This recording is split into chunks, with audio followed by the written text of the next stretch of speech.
છે તે પર્ણનામ આને મુખ્ય શિરા કહેવામાં આવે છે. તે મુખ્ય શિરા સાથે આ તમને નાની નાની શિરા બતાવે છે.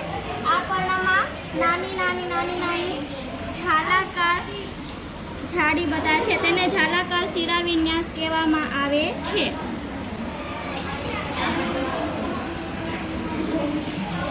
તેના મૂળ સોટી મૂળ હોય છે અને તેના બીજ એને દ્વિદળી કહેવામાં આવે છે. પર્ણ શિરા વિન્યાસ પરથી મૂળ અને બીજની અનુમાન કરી શકીએ છીએ.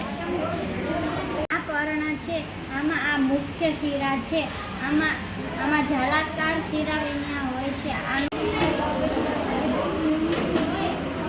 આ પર્ણ છે, આ એને મુખ્ય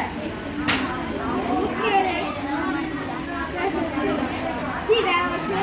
આ તેની નાની શિરાઓ છે અને આમાં એને જાડીઓ હોય છે.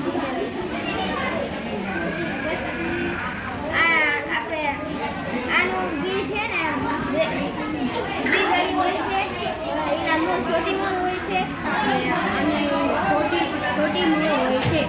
આ પર્ણ છે, આ પર્ણમાં મુખ્ય શિરા છે. આ બીજી નાની શિરાઓ સાથે જોડાય છે.